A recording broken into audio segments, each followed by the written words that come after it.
Hello and welcome to PechaKucha Night Brisbane Volume 62. Tonight we're here live streaming from the Queensland Gallery of Modern Art here in Brisbane, Australia. My name is Chris Ward and I'm one of the co-organisers of PechaKucha Brisbane along with Nick Martu and Paul Violet. Before we begin tonight's program, I want to acknowledge the traditional owners of the land upon which we stand, and I want to acknowledge the contribution that elders past, present and emerging have made and continue to make to this place.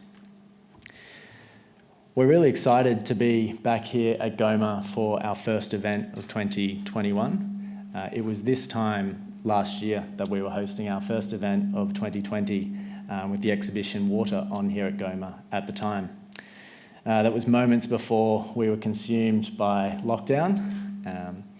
Fast forward now to 2021, and it really feels like there's a new energy out there to re-engage with our community and get out and start participating in all of the events that we once had on offer. And we're really excited to be contributing to that creative energy in the city with PechaKucha. So PechaKucha, it was all started by two architects, Astrid Klein and Mark Dytham. And they were looking to hold an event where they could host creatives coming together, sharing their work and sharing their presentations together at their venue, Super Deluxe at Roppongi in Tokyo. But what they realised is that passionate, creative people have a habit of talking too much during their presentations. So they developed a presentation format. It's 20 slides for 20 seconds each. PechaKucha, simply meaning the sound of chit-chat in Japanese, or as we call it, PechaKucha. It's a global event. It's now hosted in over 1,200 cities around the world. And in more recent times, we've seen cities coming together and collaborating, such as just last week, PK Inspire Japan was one example of cities coming together and sharing their presenters' work on a global forum, on a global stage rather. And it's great to be a part of this global institution. I'd like to acknowledge our main sponsors that keep us here in Brisbane, the Brisbane PechaKucha team, keep our event free and open to the public, Conrad Gargett, Brickworks, and of course the Brisbane Powerhouse, who have been with us since the very beginning. Tonight's PechaKucha is held as part of the Asia Pacific Architecture Festival and is a fringe event to the current GOMA exhibition, The Motorcycle, Design, Art, Desire. I also would like to thank our collaborators from QAGOMA. Shannon, thank you very much for making this event happen, and the team at APAF as well. So we really appreciate all of the efforts that have gone in tonight and making it happen. I went to the exhibition a few weeks ago, and it's a really interesting, but it's a really exciting exhibition. You really get a sense of the liberation and the exhilaration that the motorcycle and the culture that surrounds the motorcycle can bring. And tonight we will hear from our 8 creatives that will be talking to this theme, design, art, desire. I was looking at some of the event descriptions for the exhibition and some of the other things that were on as part of the exhibition, and I found a description for an event that's going to be on this Sunday, I believe, in Cinema A, called Motorcycles on Screen. And I think that description sums up our theme tonight and our event tonight really well. So as an opening for our speakers, I'd like to read that description. Since the early days of the moving image, filmmakers have been drawn to the uniquely cinematic appeal of the motorcycle. The breakneck speed, the unmistakable designs, the ravenously revving engines. Motorcycles provide a myriad of aesthetic possibilities for the screen. Beyond the sound and the fury of the bikes themselves, the exoticism of biker gangs, and the utilitarian usefulness of motorcycles as common transport offer bases for tales of great danger alongside incisive portraits of life on the ground. Our first presenter tonight is Leo Yip. Leo is an industrial designer and co-founder of Haluva Studios, hope I pronounced that right, Ellaspede Motorcycles, and Auxiliary Design School. Leo will be discussing his life as a creator, various works, and his design process. The title of Leo's talk is Life of a Creator. Please welcome Leo.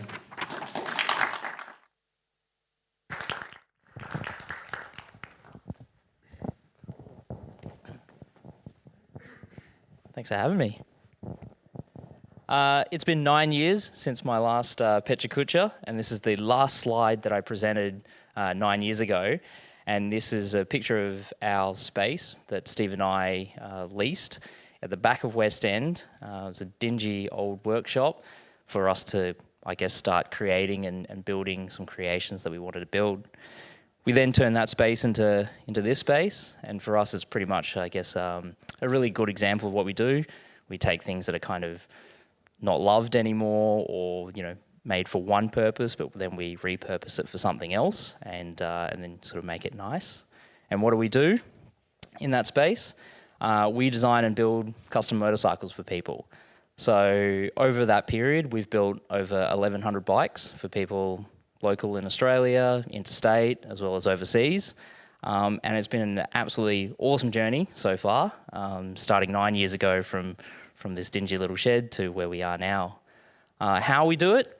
Well, we usually start off with a brief from a client, and we'll go through, and we're pretty old school. We'll go through and we'll sketch out the bikes, we'll Photoshop them, we'll actually work through with the client and sort of figure out and pick colours, leather trims and, whatever it might be.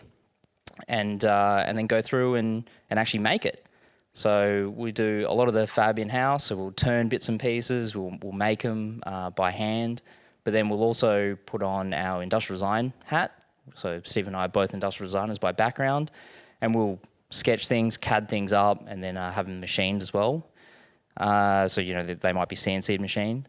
As I guess a byproduct of having the shop, I started out only really sort of doing all the design stuff, but I have discovered my love of welding and lathing, which there is nothing better than throwing on my headphones and listening to a podcast and just getting lost in a world of welding and not having to deal with anything, which is fantastic. This seat unit's actually a really good example of kind of all, like a combination of the things that we do in the shop. So those little cheek pads are all handmade. But that chrome trim that runs all around the side is basically a solid billet piece of aluminium that's been CNC machined by a robot and then hand polished, and it's got an integrated brake light and all that sort of stuff. As I've alluded to, it's not just me, it's Steve, and there's a couple of other, rad cats at the shop. We always have a lot of fun. That's Marshall. We always like to, find problems, probably create problems for ourselves in the design process, and then find ways to solve those problems, which is a lot of fun. And here's a couple of other legends, Hewan and Andy. And, these are real genuine photos. Like, this is kind of how it is at the shop for us. We always have a lot of laughs and, try to, solve issues or whatnot. But for us, the main aim is just to have a lot of fun with the sort of stuff that we do. The end result is usually something like this, which is, a full custom one-off built item for a client. So we won't build anything sort of similar again for anyone else. And, this is completely unique for that customer's geometry, their ergonomics, and what they want. So we've also had a lot of requests from people overseas to design and make items for them. So we actually make kits as well for bikes. So again, this is kind of the industrial design side where we kind of, focus on a bit more mass production. So this is an SR400. We've gone through and actually, designed 3 different sort of kits, and then basically we sketch them out and we'll go and make cardboard prototypes for bits and pieces for them. And then from that, we'll go through and, sit it on the bike, test it. We might make some, crappy sort of sheet metal mock-ups just really quickly, and then we'll go through and we'll CAD them up. And then from there, we'll go through and actually do some sort of mass manufacturing for them. And as an end result of that, it means that we have a kit that we can provide to people that pretty much is completely bolt-on, and it is what we always say is, you build Saturday and you ride Sunday. So that's the same bike as what you saw before, that black bike, but it looks completely different, completely transformed, and someone could do that, with limited tools at home, and which is really cool. From there, we basically go through and, we also run a bunch of events. One of our key events is Dust Hustle. So this started out as just, again, us throwing ideas around and wanting to have fun. And we're like, wouldn't it be really good to take really inappropriate bikes on dirt tracks? So we get everything from scooters and posties right through to Harleys that come and ride. Our next one's actually in May. So this is Dwayne. He's a legend. This is like a really good example of the sorts of people that we get at Dust Hustle. People get dressed up. We get regular Joes. We get ex-pro racers. We get current world champions who come out and ride and rub shoulders with one another. Back to sort of 9 years ago, Steve and I started with a presentation actually showing our bikes at Artisans Gallery, and we jokingly said to one another, wouldn't it be great if we ever got into GOMA? Fast forward sort of 9 years, we got in, and we're forever grateful that that's the case. When I'm not riding, when I'm not at the shop, when I'm not sort of building bikes, I do actually enjoy riding. There's actually a picture of me and my mate Neil, who's also going to be getting up and presenting later. Us in New Zealand 2 years ago when we could still travel, just touring around the South Island. That was fantastic. It was a great little trip. Design is definitely one of those things where you take your work home with you. This is a little bike a balance bike that I'm building for my son. It's a full carbon balance bike. I think I've spent over $2,000 on it so far. My wife's just like, what are you doing? And I'm like, no, this is rad. This is going to be so cool. So I don't usually show works that are not finished.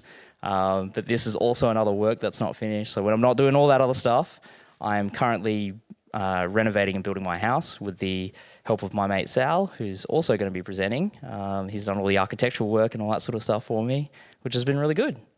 So thanks very much. Thanks for having me.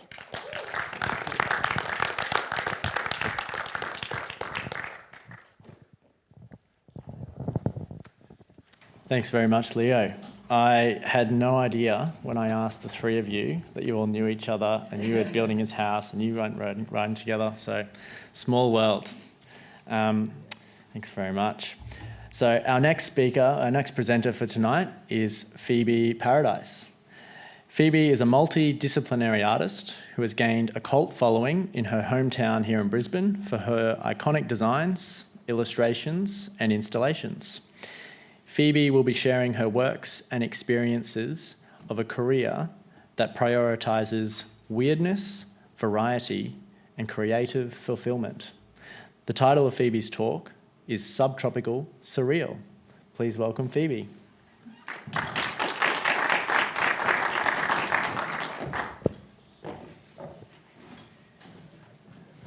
Hello, thanks for having me tonight. So my name is Phoebe. I'm a multidisciplinary artist, and oh my God, this is the closest thing that I have to a professional headshot. That is a big head. So if you're at all familiar with my work, you probably know me from my fashion label, Phoebe Paradise, which has been going for about 8 years now, which feels really strange to say these days because it kind of started out as a way to get Centrelink off of my back and also to act as a vehicle for my artistic practice. So less well known than my label is that I actually work as an artist as well. So I'm an illustrator, I'm a designer, and I also play in bands as well. So this is a selection of some of my work for my artistic practice and for clients as well. And the thing that I love about my job is that variety is really paramount to kind of getting through. I was just saying before that I'm a bit of a goblin. I work from home. Oh, there's the goblin. So this is me in 1999. And believe it or not, this person was not much of an outdoorsy child. And my interests were mostly Dungeons and Dragons, illustrating characters from Dungeons and Dragons, and staying at home with my brother playing games. My parents, when we couldn't afford games or latest toys, they would encourage us to do it ourselves and to make our own toys and our own worlds. And this is a little example of that. This was our answer to Pokemon. That game absolutely made no sense, but we had such a good time doing it. So this here is an example of me playing in bands. So I think part of the appeal for music, for me in punk music, was that idea that you don't have to be good at it to do it. You just have to kind of do it. And then if you kind of fake it for long enough, you'll find out that you actually are pretty good at it. And this is also how I kind of started my career as an illustrator. So a lot of artists, you know, when you start out, your first clients are your friends. And so most of my first clients were friends in bands, people that worked in venues, and bartenders. So primarily the work that I do is gig posters, merch designs for bands and artists, and, you know, places like 4ZZZ, which is one of my oldest clients. I've been working for them for years and years now. Yeah, and so like having those kinds of clients early on really kind of informed my artistic identity. My artistic identity, and I think because most of my clients are local as well, when I first started out as an artist, I was kind of drawing what I knew, which is this sort of like, I don't know, grimy subtropical world full of sweaty punks kind of persevering through their leathers in the subtropical heat. And this kind of flooded into my fashion label as well. You know, Brisbane, like the punk aesthetic is kind of different. Like I found when I first started attending shows how, because we couldn't have the kind of like heavy textures and layering like other cities of the world, you know, people kind of express themselves through print and through colour as well. And so part of my label's vision is to kind of illustrate that through my prints. This is the Pig City dress that's kind of, you know, relevant to my artistic style, same as these two. They were some of my best-selling prints back in the day. God, like 2015 now. I think one of the things that I really like about doing textile design is that you have to be kind of selective. You know, you want to like tell a story through illustration, but you've also got to try and find something that will look good on a body at the same time in a repeating pattern. This one's the lockout print that I did that was talking about Brisbane's kind of complicated relationship with alcohol and gambling and pub culture. That was really fun. I think people really like identify with that, that kind of storytelling. Part of my business, I guess, is having that variety where I don't have to kind of constantly focus on producing stock. So sometimes I'll take like a year off. At the moment I'm doing that from making clothing, and I'll just work on creating kind of random pieces that'll take my fancy. So I did these postcards, this postcard series that kind of was trying to illustrate looking at Brisbane through the eyes of a child, like looking at the adult world and that sort of cultural cringe that comes with it, focusing on the brutalism and all of the ugly parts of Brisbane. And more recently, I was commissioned to do a few pieces for the Sunny Side Up exhibition that's happening through Brisbane CBD at the moment. These pieces are I guess like a culmination of that idea of like the sweaty punks and the Brisbane aesthetic kind of all together in these light boxes. I think Brisbane's like a really interesting subject to illustrate because we are kind of constantly negotiating our relationship with nature here. And, you know, try as we might to be like a big mighty city, we're still kind of at the mercy of where we live and our geographical location. This is part of that exhibition as well. So I was also commissioned to do a animation and moving image as part of the wider exhibition. So these are stills from that kind of take that idea of like that sort of offensive, like subtropical world, but kind of stretching it more into the surreal and yeah, taking them into this kind of place of like nostalgia and like having dreamlike qualities. But yeah, so these ones will be up to see at the Howard Smith Wharves, projected on the cliff face there at some point in the next couple of weeks. But the overall exhibition will be running until the end of April for you all to see. And I think I've actually run out of time. But yes, so this is part of that video as well, but it will all be ready to see at your leisure through the city. Thanks so much, guys.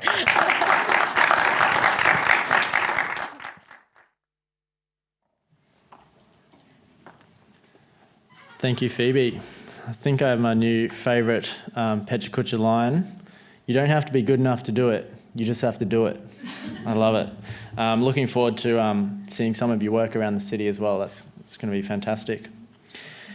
Our next speaker is Tom Gilroy. Tom is the founder of Purpose Built Moto, a custom motorbike build garage on the Gold Coast. Tonight, Tom's talk will focus on key moments and the lessons that followed his transition from tradesman to creative. The title of Tom's talk is How Did I Get Here? Please welcome Tom.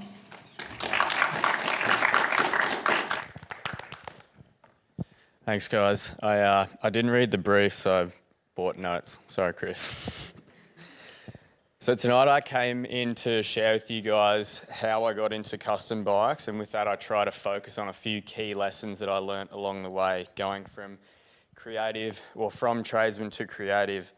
The most important being that what you do has to be your own. I'll get to that a little bit later. So 5 years ago, this is where I worked. Heavy industry, I used to do big hours, a lot of pressure, the money was great, but I was left feeling a little bit unfulfilled. So I was studying electrical engineering, working full time, and I had this project bike in my garage that I was trying to build. My first foray into custom bikes was in my dad's garage. I didn't have anything at home, so I'd have to drive an hour to work on my own bike in between work on my days off. I didn't have any knowledge of what I was doing, but I had a little bit of patience and heaps of time. I finished my first bike just after I renovated a garage at my house and set up myself a tiny little workshop. During the build, I started sketching down parts and stuff that I wanted to do to fit on these bikes. I bullshitted to factories to get them to make me samples that I could fit on this bike by telling them I was a business, and that's how my motorcycle parts business got started. This bike came to me from a guy who saw a bit of my work, really liked it, gave me the keys and told me to do whatever I wanted. This bike earned me my first magazine feature and really showed me that in order to be successful the way that I wanted to be, I had to go my own way and try my own things.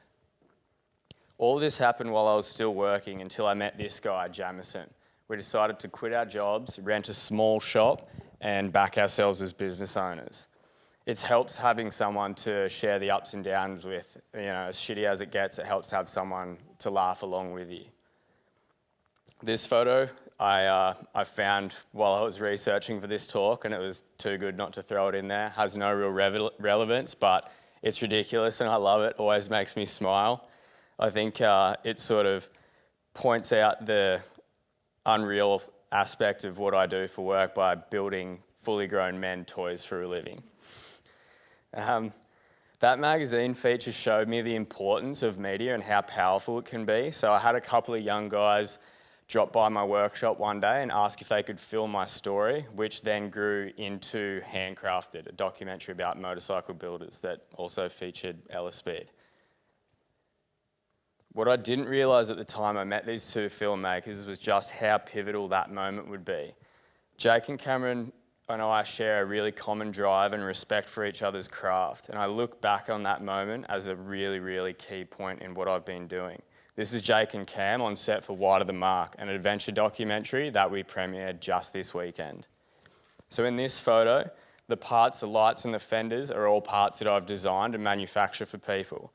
I try to steer clear of parts that I sort of bulk in with the thing that I call the bolt-on revolution. I don't believe that you should be able to build a custom motorcycle with a single tool in your garage. I want to make things that require a little bit of effort and creativity. This one stands out to me because I had no idea what I was doing at this point. After a really late night in the workshop, I wanted to make something with this brass moulding, and I just worked and worked and worked until it happened. And that's what I want to encourage people to do. You got to back yourself with these sorts of things. This is that bike finished, me and my girlfriend out on a test ride. I think it's really important when you finish up projects like this to take it out and get a bit of that feedback that you can only get by putting your project to work. As time went on a little bit and I built my portfolio, I had more and more people coming in and just giving me creative freedom. With that, I wanted to give these clients a bit of a special part of my business that I call a signature series. So it makes sure that the people that give me that freedom get my absolute best. This bike was the first of my signature series. The signature series really showcases the height of my skill at the time and is a sort of a flag fall that I can learn new processes, try new things, and just do my absolute best to try to make something that someone might not have seen before. Keeping things exciting in what I do is a really big challenge. And by working on all different kinds of bikes, that's sort of how I work that into my day. It's a challenge, and this is an endurance style bike that I built just last year, and most everything on this thing I'd never done before. On our projects, a lot of the inspiration comes out of getting to know the rider and what they want to get out of this bike, as well as the feelings that I want them to experience when I hand it over. Online, it's really easy to get overcrowded with inspiration from other builders and then fall into the trap of sort of turnkeying and doing stuff like that.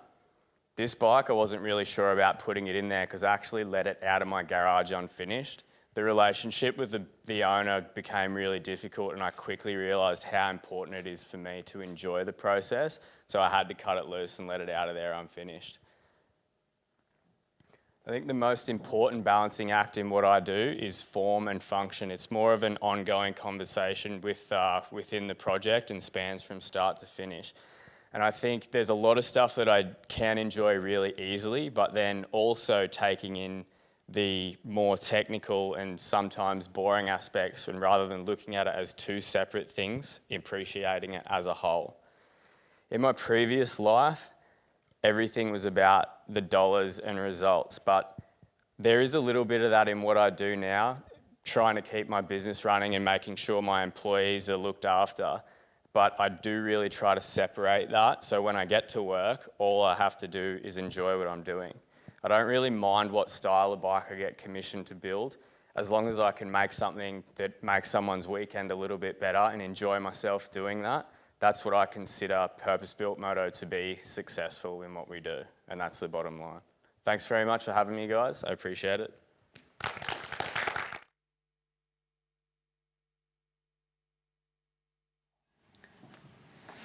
Thanks very much, Tom. An excellent reminder to stick to your guns. Really beautiful work. So our fourth presenter for tonight is Krissy Cowls. Krissy is an exhibition designer here at QAGOMA, and in her presentation, she will lead us through the design complexities and nuances in displaying motorcycles as works of art.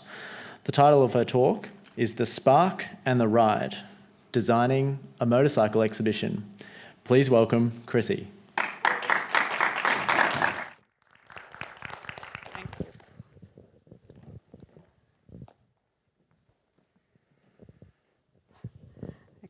Thanks everyone. I'm Krissy and I was the lead exhibition designer on the motorcycle. I started working here just over a year ago and this was my first project here. I'm going to talk us through from the day of the announcement here with the curators based in America until the day of the opening, and talk us through the technical and creative process behind that. So the ambition was to have roughly 100 bikes across our 2,000 square metres of gallery space on display, and obviously throw into that the challenge of 2020, and we had a shifting list of works, and we had to be on the continually planning for things, and so our planning process had to be flexible. We had groupings shifting all over the place. Here you can see the groupings of motorcycles were, we brought in architectural references and materials throughout different areas, but we always had that main area of the gallery, the idea of the white landscape telling a story of the evolution of the motorcycle throughout time. We also had to attack the whole volume of that space. So through that previous slide, you saw model making occurring, and the idea of dividing the space with the screens that gave a nod to things like the warehouse or the billboards on the side of roads and things like that. We got to know the artwork. We had a staff member, Neville, who had a motorcycle that he lent so that we could test our solutions. And we came up with this tethering system. So it had to be discreet and also strong, obviously. And the solution was to make sure every plinth had a removable panel so that these tethers, these tension wires could be brought to the edge and the bike could easily be installed, tethered down, and it really just relied on keeping the tyres inflated so that the pressure was up to the task. And this has been a successful solution throughout the entire exhibition. A lot of testing goes on here, and we're lucky enough to have our own workshop in the building. So we test things like the height of the plinths here. You can see we're testing the lighting, different bikes in different positions to get an idea of how the colours are working together, how the groupings work. We also need to have reach distances to the artworks to preserve them, keep them intact. One massive tackle for us was getting the finish on the plinth. We don't like things to sort of interrupt the artwork too much, so we're after something low sheen. We're still after something wipeable because we need oil. We need to wipe away oil and petrol drips and tyre marks and things like that. While everything's under construction in that main gallery, there's still plenty of other things going on. So we're still getting sign-off on the tidal wall prototype that's going on. The helmets for the helmet display there were arriving. We were tweaking the motors and getting the brackets all finalised and signed off. At this point in time, we're about a month out from opening, and this is the point where we need to wait 4 full days for off-gassing before any artworks arrive, and it's also a good time for graphics to go up on the wall. Artworks were arriving, and the process involved was extensive. So artworks arrive either on the back of trucks, like the Black Lightning there, or in custom-built crates. And the process involved really was a coordination effort between our planning, the construction, and the arrival of bikes, because obviously we can't fit 100 bikes outside of that space to process all at once. So it was a staggered arrival time. A Zoom call was also integrated into our install. Oh, sorry, I think I've skipped ahead there. But yeah, on the Zoom call, that was an interesting point because our largest single lender was based in the States and unable to send a courier to assist with the install of the bikes. So everything was coordinated over these overlapping time Zoom calls, which is in this slide. Forklifts were used to install each of the bikes, and on the previous slide you would have seen the Harley Davidson go up for the Evel Knievel display. So that was an exciting moment. That was actually our first motorcycle to go in. So the floor finishes were going down as not long before the bikes were being suspended in our central gallery space. We had installed a truss with suspension points throughout the centre, and also put in light fittings so that we could get some additional exhibition lighting onto those objects. The hill climber bike was a huge task as well. There were people inside the slope there tethering off the bike while a stack of other staff are pushing it up against the slope, and I'm there making sure that the chains look good and positioned properly. And the addition of a custom-built wedge at the last minute just to make sure it's all safe. This gives you a very good indication of the pace of the build. There's painting going on, there's construction going on in the middle ground, there's plastering going on. Once we've got a finish date, there is no, an opening date, there's no changing that. So things go at a pretty rapid pace, and we've got a great team for that. Plenty of technical little last-minute shuffles here and there. Even as the bikes made it onto the plinths, it was all about tweaking this part here and there to capture another view, and oh, look at that bike's relationship to that one. And so that was a really amazing part of the process as well. And then this is the last slide. And the last thing I would like to say is just, there's obviously a huge team behind this, and it was just a privilege to be a part of. Thank you.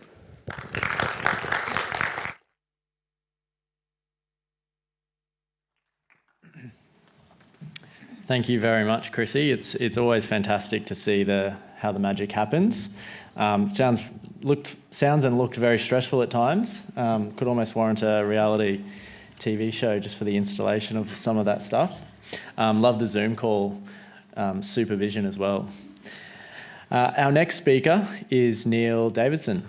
Neil is the Design Innovation Director at Clandestine Design Group, a team of industrial designers here in Brisbane.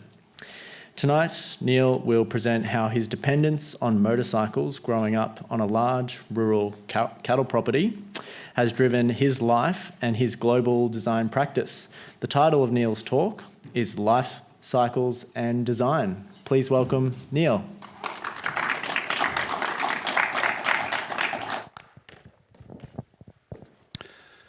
Well, thank you, Chris and the PechaKucha team. So tonight I wanted to give you guys a little bit of background on my last 20 years of design, and I guess how motorcycles, motorcycle riding, motorcycle design has positively impacted my life and my practice, despite what my mother thinks. Maybe it's a case for me proving mum wrong, we'll see. So to give you some context, I left another practice called CMD in 2014 and founded Clandestine in 2015, and since then we've grown to 7 staff, and we're, I guess, fortunate to be varied in our nationality, our experience, our passion, and our gender. And to give you some context of where we work and how we work, we've got Australian and international clients. The majority of our clients are Australian. We do have active clients in Germany, Russia, both coasts of the States. Manufacturing-wise, we spend most of our time in the Australasian area, and particularly in Asia. And that has changed in the last couple of years with COVID. Give you a little insight, I guess. Environment shapes culture, so I wanted to share with you our studio. We like moody lighting, loud music, good alcohol, and motorcycles, as you can see, the KTM sitting in the corner there. To wind you back further in time and give you some context, this is me and my first love of motorcycles. Mum and Dad got it wrong and gave me a trike initially, but I eventually got on 2 wheels. And growing up on a large cattle property, motorcycles were essential. As long as they had fuel and you didn't break them, you could go all day. Horses would often get tired and wear out. And horses were also intrinsically dangerous. All it took was a stray stick or a hissing snake, and you'd be often chucked off and potentially injured. So motorcycles were key for us. Dad also let me do my maintenance and modification on motorcycles, which kind of, I guess, encouraged my passion for R&D and engineering. That passion frustrated the hell out of my Year 10 graphics teacher, who got frustrated with me for not just simply drafting the part. I'd always want to redesign the part. So he provided me with VHS tape, and on it was an episode of Equinox that had industrial designers designing motorcycles. And in Year 10, at that point in time, my career was set. I thought, that's it. Going to uni now, it wasn't long before I'm on the far left there that we had a posse of guys all riding bikes on weekends. And it was actually seeing some of those guys come off and get hurt that focused me on my thesis, which is the safety of motorcyclists.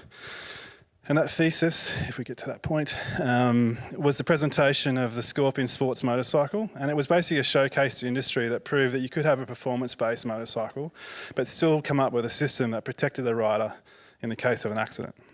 This granted me internship at Honda R&D Europe, but at this stage I only just started working with CMD and I had no cash, and it wasn't a paid internship. Moving forward in CMD now to 2004, I got the chance to design an icon. So the Cox ride-on lawnmower, the world's first ride-on lawnmower, I redesigned from scratch and was heavily influenced by motorcycles and automotive design, and changed the category in terms of how Australian, ride-on lawnmowers were perceived. Finally got to design some motorcycles, and Leo actually helped me with some late nights here, and we got to pitch to Haojiang, which was a Chinese make, and they were interested in exploring next generation sports utility, small capacity motorcycles and scooters. That was about 2007. Outside of managing the CMD team, I always was constantly, entering design competitions, whether they be automotive related or motorcycle related. This was a finalist that I got through in the Peugeot competition. It was basically a provocation that you could have individual scooters during the busy week, and then at weekends you could join them together and have a comfortable ride in the country at weekends. 2009, maybe 2008, I was now design managing, but Jeff, the designer of this, we got to redesign another icon, which is the Aussie Rover mower. And at the time I remember being fiercely influenced by the latest Commodore HSV, knowing our market well, but also the Ducati 1098 was just released. 2010, my long service leave gave me about half a year to go explore my design inspirations from the last decade, and I spent a significant amount of time at this company called Kiska, which is the largest single source multidisciplinary design consultancy in the world, and they are truly mind-blowing. 2014, I left CMD and had a year of non-compete and a portfolio to build. So naturally, what do? I go back designing motorcycle parts, and this is some new foot pegs for my old vintage BMW GSA. That same motorcycle took me on a trip that was really a game changer to Perth, unofficially sponsored by Ellaspede. The long way across trip gave me the headspace to really think about how I wanted CMD to act and practice its industrial design. And I came back, inspired to really, change the way I had been working in the previous practice. And collaboration was key. And this was a collaboration I did with another friend and colleague, and we were really challenging with this crossbow concept, how to radically reduce and rigidise a carbon fibre racing bike. And after we got really excited about the concepts, we found this, existing product from about 1928. It just shows that there's nothing new in design. Real work here inspired by some work we did with UNHCR and Red Crescent in the water space. Lifecycle was a project that we've open sourced and are calling for participants to help us basically a one-for-one business model where Westerners fund the manufacture of recycled waste into bikes for school kids.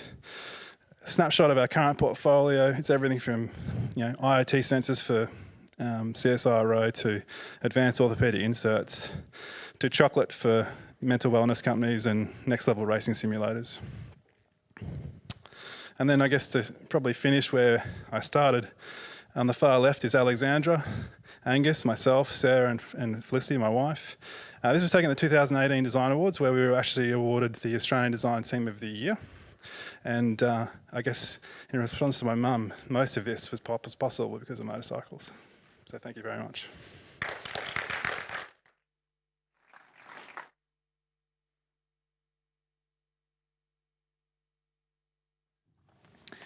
Thank you very much, Neil. That's a really huge body of work. Very exciting, all of it. Getting there. Now, Ash is our next speaker tonight. Ash Ivory is a motorcycle enthusiast, and in brackets, aren't we all? Definitely Neil is, and has created a few moto brands and communities around Brisbane, such as Neutral Motorcycle Collective and Gather Moto Meet. She also sat on the panel in a recent discussion here held at GOMA, the motorcycle, Girls to the Front. In her talk tonight, Ash will touch on why moto communities are vital for riders and non-riders alike. And the title of her talk is What do motorcycles and churches have in common? Please welcome Ash.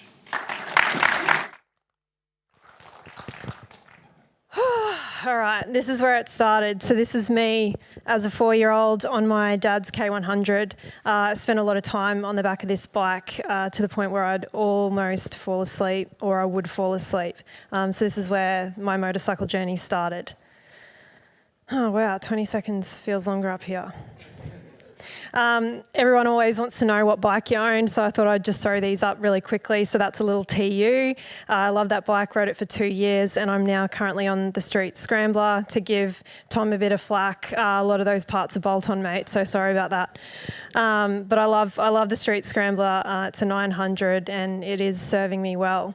In my day job, they don't pay me to do anything to do with motorcycles. I'm actually a head of product at a software company, which means I do boring things like pointing and staring at screens like these two photos. The one on the left is our first office and the one on the right is where we are now. I am trained in graphic design and I did study marketing, so I do know a little bit about design and bits and pieces. To downshift really quickly and scare the shit out of all of you, I lost my mum when I was 18, and this kind of started my journey back into motorcycles. So I lost mum to cancer. That's me at my 3-year-old party. My cousin has blown my candles out. I'm pretty annoyed, and my mum had my back. So safe to say losing mum was a pretty big blow to our family. So getting back on bikes was a way to connect with Dad. Dad didn't really want to talk too much about, losing mum, but riding 2 hours on a bike was a really beautiful way to connect with him. I'm a little bit bigger in that photo, and that's such an odd bike for me to be on. It was a Kawasaki Eliminator, but I got it for free, so I can't complain. That was in 2005. And then 10 years later, I found bikes again. So this is me recently, and I got back into it and decided I'm really going to commit this time to having bikes in my life. So as any good graphic designer does, we, labour over logos for way too long and try to create stickers and brands to get our message out there. And this was a way for me to start to connect with the motorcycle community that I started to really fall in love with. And neutrals served me well. Neutral being a play on the, on the gear, but also a bit more of a gender equality thing. This is to show you that I'm not a wanker influencer. I run a small channel called Ash Ivory Moto as well on Instagram, and these are all terrible shots from product reviews that I've done. It's just to have a little bit of fun, but also help people find good gear and gives me a bit of a place to practice my photography as well. I've struggled a lot in my life with gender and belonging, so that's my wife and I at our wedding. But one thing I really love about being on bikes is that when you put your helmet on, you're not really anyone. You're not anyone or anything to anyone. You're just a rider, and I really love that. I got a shock not long after I started riding, and we passed marriage equality, but it only passed by 61.6%, and I was like, wow, there's a lot of people out there that don't really think I should have these rights. What on earth is going on? And it made me realise that perhaps we like mirrors of ourselves, and we surround ourselves with people that like to, mirror what we believe and what we talk about. And I was absolutely doing that. I wasn't really exposed to a whole lot of other opinions in my broader community. This is going somewhere, I promise. We're also quite polarised. So I think that vote showed me that, wow, we've kind of split into two categories. And I think with US elections and things like that, we're really starting to see that people want to stand on one side or the other and kind of stare back at each other. And that was scaring me a little bit, because I think we need to expose ourselves to situations where hopefully we're learning to accept other people's opinions and be a little bit tolerant. And it got me thinking about church. This is a photo of my wife, Jen, my stepson, my mother-in-law. She'd kill me if she knows that was there. It made me realise that being in places like church, we kind of aren't really split in two, and we're there to share a pretty common love. Obviously, in that case, it's faith. I'm not religious at all, but I think Sunday gatherings are really important. I think it's important to sit next to your neighbour or someone that's different to you, whether it be financial background, colour of your skin, whatever it is. It's important to be in those spaces with people that have different opinions to you. A lot of people talk about the fact that bikes are their religion, and I think you can replace bikes with anything. For Jen, it's probably cross-stitch. Other people feel really strongly about something that they do, and it made me realise that being a part of a community like a bike community starts to force you into a space with other people that may be a little bit different to you. And so we started Gather Moto Meet. And it was a really great way for me to talk to old guys who didn't think that women should ride bikes, and for me to look at sports bikes that maybe I might ride one day, even though I wasn't really, really seriously considering riding a sports bike. And we meet once a month. Everyone's welcome. You can see this KTM next to this, really beautiful Yamaha. I'd rather ride the Yamaha, but the KTM still turns up. And so we've created this space where people, even if you don't ride, can come and sort of have a look at bikes and talk to us and talk about our love, talk to us about our love of bikes. And it's a way for us to have a collective identity. And if you really look closely at a lot of the people in this shot, I don't think we have a lot in common other than bikes, but I've grown to love a lot of these people, and I'm sure that I challenge their views every day, and it's been this really great way to meet people and kind of stop I guess the polarisation. And I've sort of coined it as a bit of a regular ritual of inclusion. So every Sunday once a month we get together on a Sunday. We talk about each other's bikes. We give each other a little bit of flack, if it's not quite what we want or what we want to see on their bike. So my main takeaway is please support your local moto meet, support your local motorcycle enthusiast. I'm sure they'll love you for it.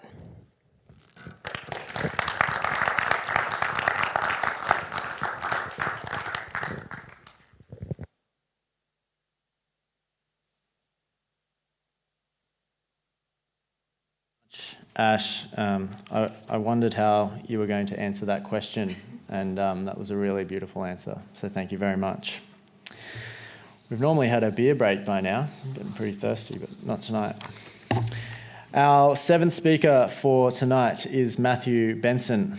Matt is a building enclosure engineer from Vancouver, researching mass timber building technologies at the UQ School of Architecture here in Brisbane. And from what I understand, he's a keen motorcycle tourer as well. The title of Matt's talk tonight is Local Roads, Local Bikes. Please welcome Matthew.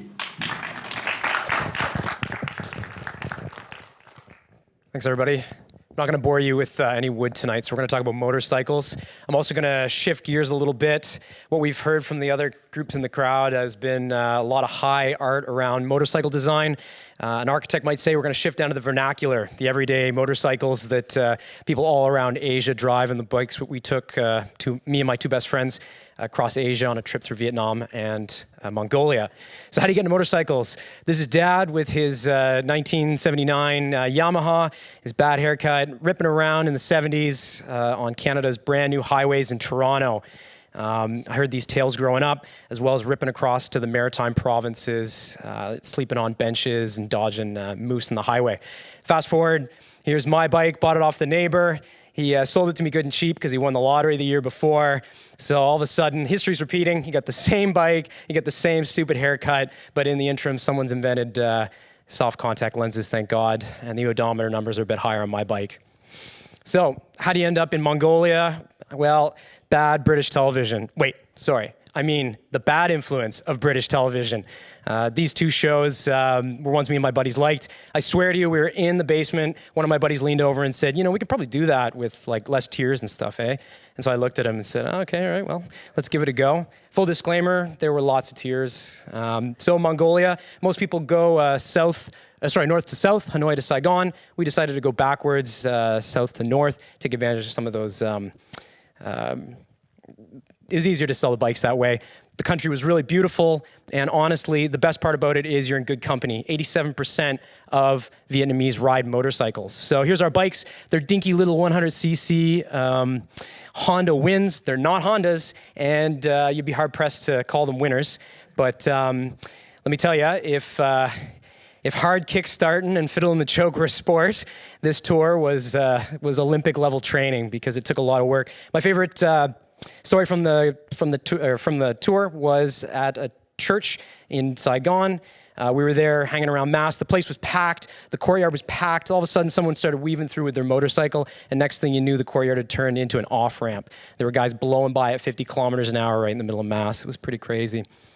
You gotta love maintenance. You gotta be zen about it with bikes when you buy them local. There's on-the-road maintenance, there's off-the-road maintenance, and you gotta find a mechanic from time to time.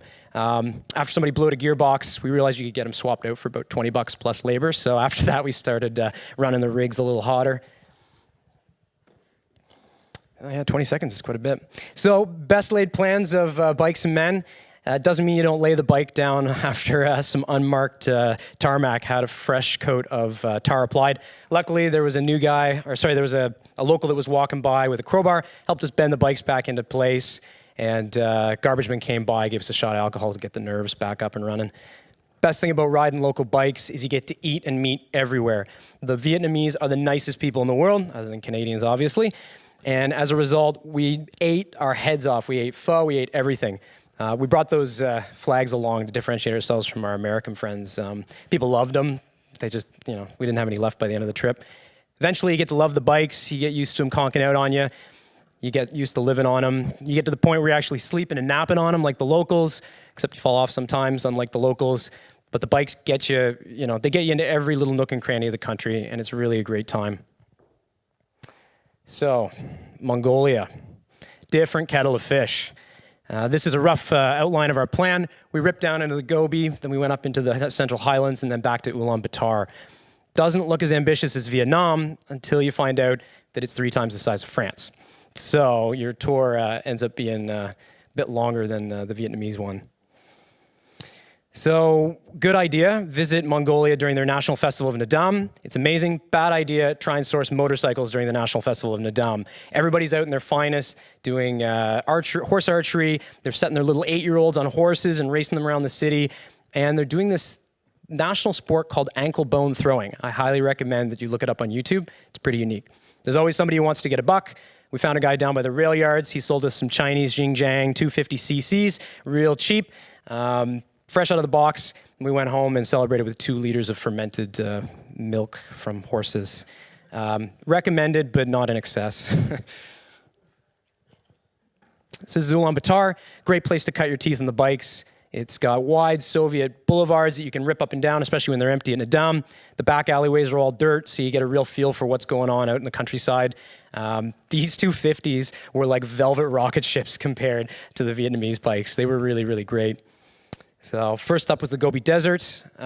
Really harsh, but really beautiful. It's a moonscape of like rolling, undulating hills. The bikes were beautiful. So everything's sand, you just skip across it. We met 2 Germans coming back from 3 weeks out there. They'd spent 2 days hauling their 1200 GSs with mules and ropes because they were too heavy for the sand. You get sick of the desert, doesn't matter. You come up over this hill into the river valleys, and they're absolutely gorgeous. The locals thought we were mad out of our heads. We just drove the bikes right into the rivers, hopped off, stripped, and started playing around in the water like we'd never seen this stuff. This was the best sleep on the whole trip. We found an old monastery up on the hilltop and just crashed there that night.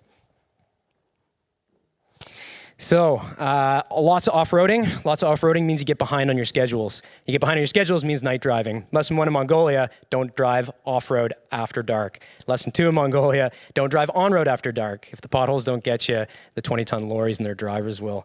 At the end of the day, though, you get that yurt life, and I'll tell you, with a little bit of Golden Horde beer, it's a good spot to be. The high point of the trip was obviously the Highlands, where we hung out in some spring. They had hot springs. The locals were really charming. I have to say, the Mongolians were just as hospitable as the Vietnamese, except they had this incredible presence about them. They were so confident. They'd come tearing in on their motorcycles, brake at the last moment, and then lean over and shake your hand across the bars. They were really great. So I'll kind of end on the same note that I opened with. I love riding together with people. When you travel abroad and you ride abroad, you really need the companions. It's not an option. You need the support emotionally and for all the rest of it. Trips like this aren't for everybody, but if you've got a good crew and maybe a diploma in small engine repair, get out there and hit the local roads. Thanks.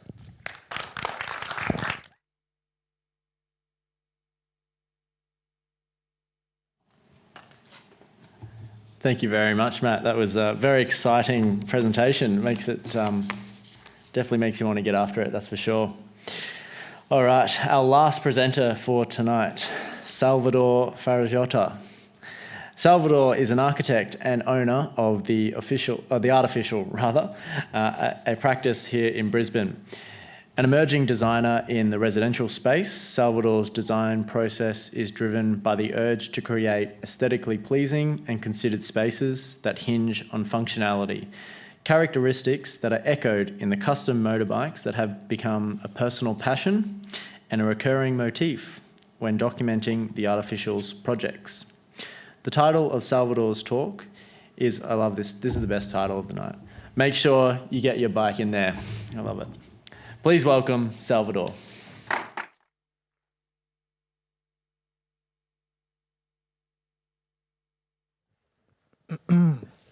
Thanks, guys. So this is my studio, looking unrealistically tidy. And I guess I'm the token architect for this evening.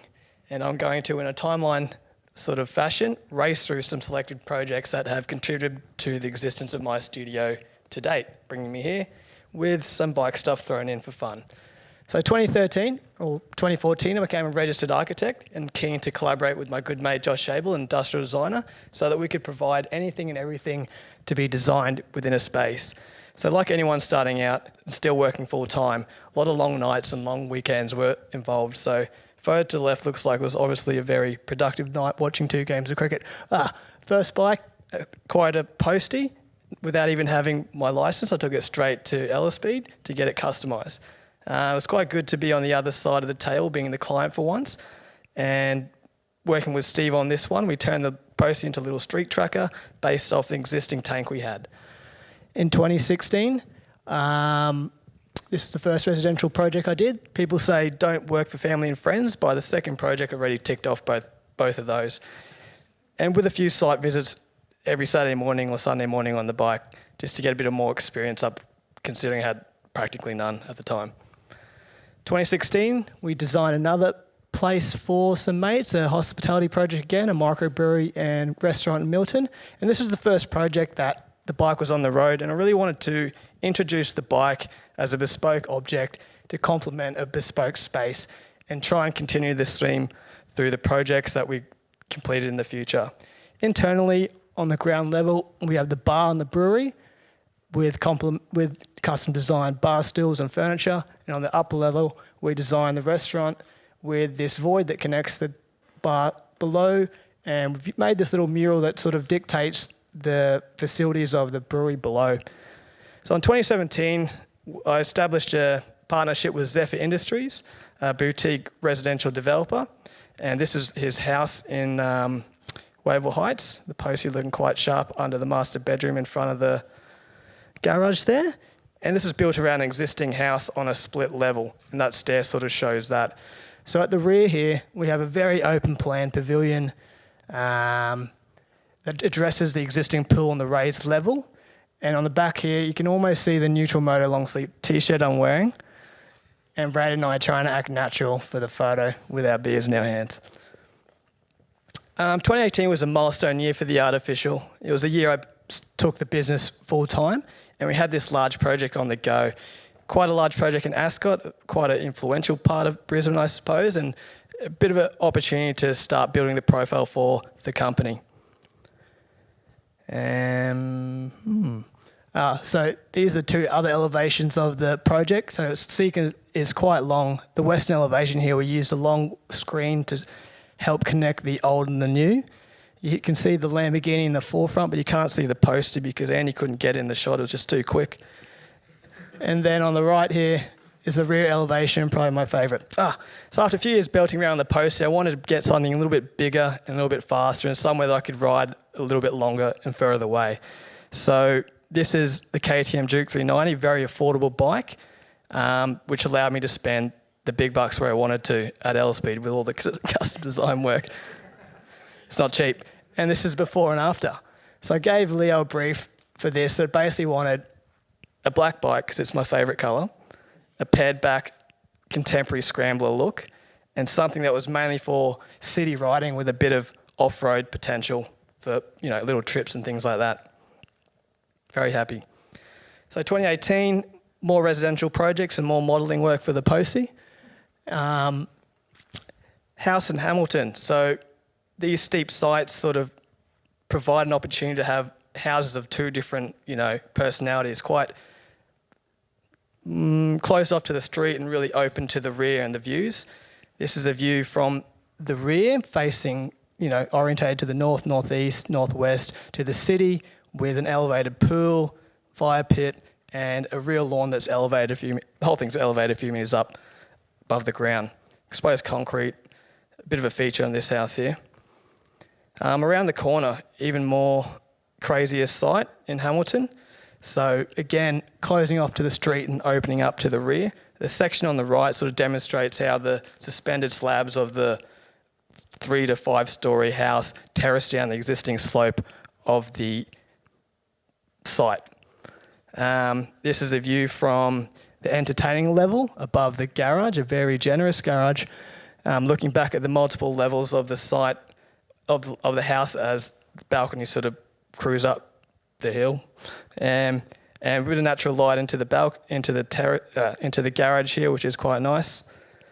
And this is some site photos just to show the extent of work involved in this house. It was crazy. That's just a lot of engineering and a lot of excavation.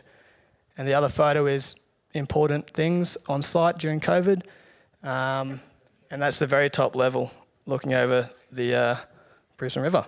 Oh, final project. This project is a bit of a master plan project that's been on the drawing board for about 3 years, where one project turned to 3. We had a new house, a renovation, and hopefully a community offering without going into detail. And these neighbours here were involved in the consultation process, and they were all right with it.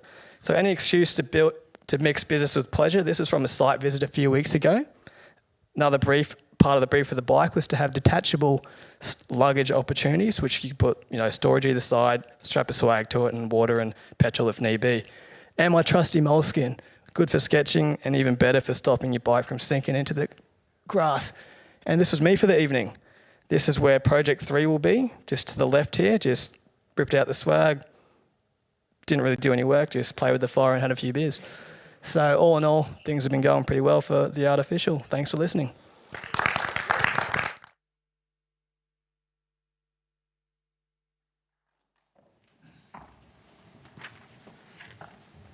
Thank you very much, Salvador. I'll keep an eye out for the Postie bike ripping around the city. Sounds like it's too quick to even see though, so I might not see it. Fantastic work, really exciting. So that concludes PechaKucha Volume 62. We hope that you enjoyed tonight's presentations. I think it was a really beautiful insight into not just motorcycles, but the importance of appreciating a journey and the value of learned experiences. Tonight it was evident how important it is to our presenters' processes, to their work, to their ideas, and to their art. So thank you very much to our 8 presenters.